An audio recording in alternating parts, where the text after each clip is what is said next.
kelas 3, apa kabar kalian hari ini? Ibu Guru harap kalian semua selalu dalam keadaan sehat dan tetap semangat untuk belajar. Hari ini kita akan mempelajari muatan PPKN tema 6 subtema ketiga dengan materi hak dan kewajiban menjaga ketersediaan energi. Sebelum kita mulai pelajaran kita pada hari ini, kita berdoa dulu ya anak-anak. Berdoa dimulai. Berdoa selesai. Anak-anak sudah siap untuk belajar? Oke, kita langsung masuk ke materinya ya. Anak-anak masih ingat tidak pengertian dari hak dan kewajiban? Oke, Ibu Guru ulangi lagi ya. Hak adalah segala sesuatu yang harus kita dapatkan atau yang boleh kita peroleh. Kemudian kewajiban adalah segala sesuatu yang harus kita laksanakan. Jadi antara hak dan kewajiban harus dilaksanakan secara seimbang ya anak-anak. Tidak boleh ada yang haknya semua harus terpenuhi tapi kewajibannya tidak dilaksanakan. Kemudian ada yang haknya tidak diberikan atau tidak diperoleh tapi kewajibannya terus dilaksanakan. Jadi antara hak dan kewajiban harus seimbang ya anak-anak. Nah, contoh hak yang anak-anak dapat peroleh adalah anak-anak dapat menggunakan energi listrik. Dan kewajiban yang anak-anak harus lakukan adalah misalnya anak-anak mematikan lampu setelah anak-anak selesai menggunakannya. Selanjutnya, hak dan kewajiban menjaga ketersediaan energi. Saat ini energi yang kita gunakan sebagian besar berasal dari energi fosil. Energi fosil dapat habis jika kita terus-menerus gunakan. Oleh karena itu, kita perlahan harus beralih menggunakan energi alternatif. Menjaga ketersediaan energi merupakan kewajiban kita semua. Jika kita melaksanakan kewajiban dengan baik, hak dalam penggunaan energi akan kita peroleh juga. Nah, berikut merupakan beberapa kewajiban dalam menjaga ketersediaan energi. Yang pertama, anak-anak dapat menggunakan energi sesuai dengan kebutuhan. Jadi tidak boleh boros-boros energi ya. Jadi kalau misalnya sudah siang hari, lampunya anak-anak matikan. Misalnya kalau sudah nggak panas lagi, kipas atau AC yang di rumah bisa anak-anak matikan juga. Kewajiban selanjutnya adalah menggunakan energi alternatif yang ramah lingkungan. Seperti contohnya adalah energi angin. Ya, dari tadi Ibu Guru bilang energi alternatif. Nah, apa sih energi alternatif itu?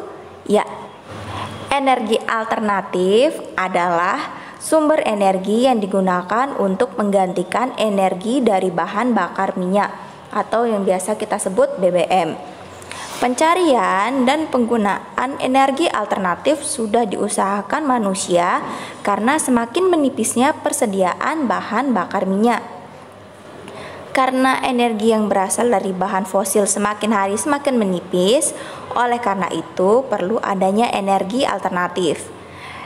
Energi alternatif itu bersifat dapat diperbarui dan akan terus ada walaupun digunakan secara terus-menerus.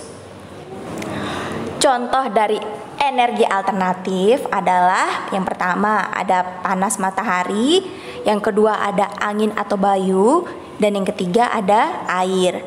Misalnya anak-anak dapat menggunakan pembangkit listrik tenaga bayu atau tenaga angin, di mana pembangkit listrik ini memanfaatkan energi angin dengan menggunakan kincir angin dan energi kinetik angin. Dengan ini diharapkan manusia mulai mengurangi ketergantungannya pada bahan bakar minyak.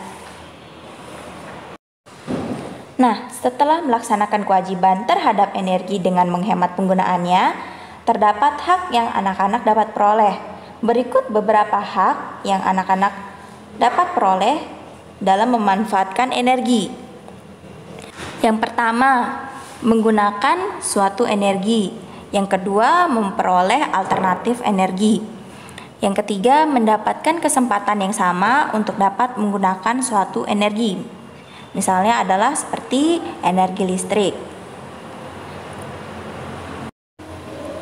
Selanjutnya adalah kewajiban menjaga kelestarian energi alternatif. Kelangkaan energi disebabkan oleh semakin menipisnya cadangan energi. Oleh karena itu digunakan energi alternatif yang berasal dari air, angin, matahari, dan lainnya. Sumber energi alternatif berupa air jumlahnya melimpah di bumi. Meskipun begitu, kita tetap harus menjaga kelestarian air. Kita harus menggunakan air dengan bijaksana. Jadi anak-anak tidak boleh boros-boros ya, apalagi anak-anak buang-buang airnya, atau contoh lainnya adalah anak-anak lupa untuk mematikan keran air ketika anak-anak sedang mengisi bak mandi. Nah, kita juga harus menjaga kebersihan sumber daya air dengan tidak membuang sampah di sungai. Anak-anak juga bisa mengajak orang tua anak-anak untuk menanami lingkungan sekitar dengan pepohonan agar air tanah tetap tersedia. Nah, dengan begitu kita telah menjaga kelestarian salah satu sumber energi alternatif di bumi, yaitu energi air. Oke anak-anak? Selanjutnya adalah kewajiban menjaga kebersihan lingkungan. Kita memiliki tanggung jawab yang sama untuk menjaga lingkungan agar tetap bersih dan asri. Salah satu hal yang dapat dilakukan untuk mengurangi sampah yaitu anak-anak dapat mengubah sampah menjadi benda yang bermanfaat. Beberapa lainnya yang dapat anak-anak lakukan untuk mengurangi sampah adalah anak-anak dapat menggunakan tas belanja untuk mengurangi penggunaan kantong plastik saat berbelanja. Yang kedua, anak-anak dapat menggunakan botol minum sendiri untuk mengurangi penggunaan kemasan botol plastik air mineral. Yang ketiga, anak-anak harus menghabiskan makanan yang anak-anak ambil. Ini gunanya adalah agar kita dapat mengurangi sampah yang ada di lingkungan kita. Yang keempat, mengganti penggunaan tisu dengan sapu tangan. Jadi anak-anak dapat menggunakan sapu tangan sendiri atau membawa sapu tangan sendiri dan mengurangi penggunaan tisu. Yang kelima, anak-anak dapat membuang kertas ketika kedua sisi telah digunakan.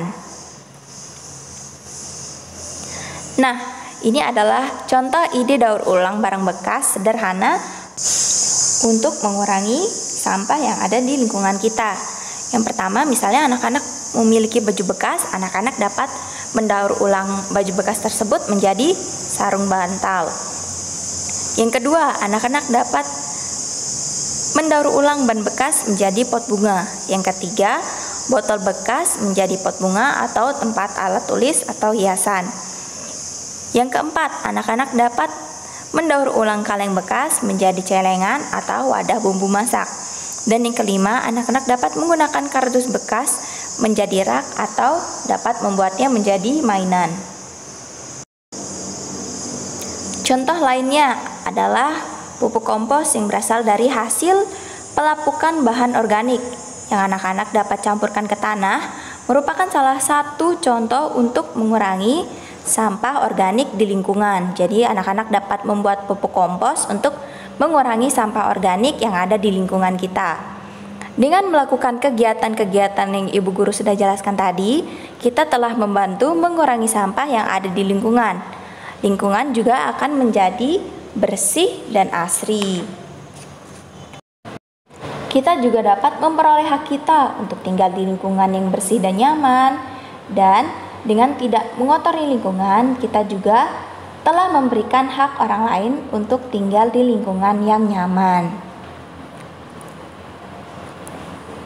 Selanjutnya adalah akibat tidak menjaga kebersihan lingkungan.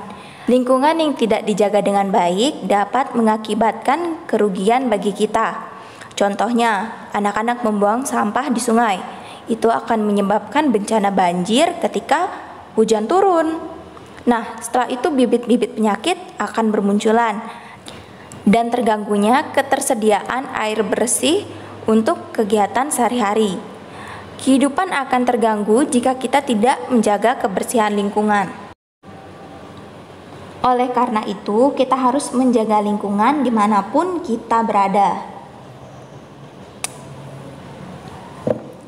Menjaga lingkungan dengan baik merupakan kewajiban kita bersama. Kita harus saling mengingatkan satu sama lain untuk menjaga lingkungan kita.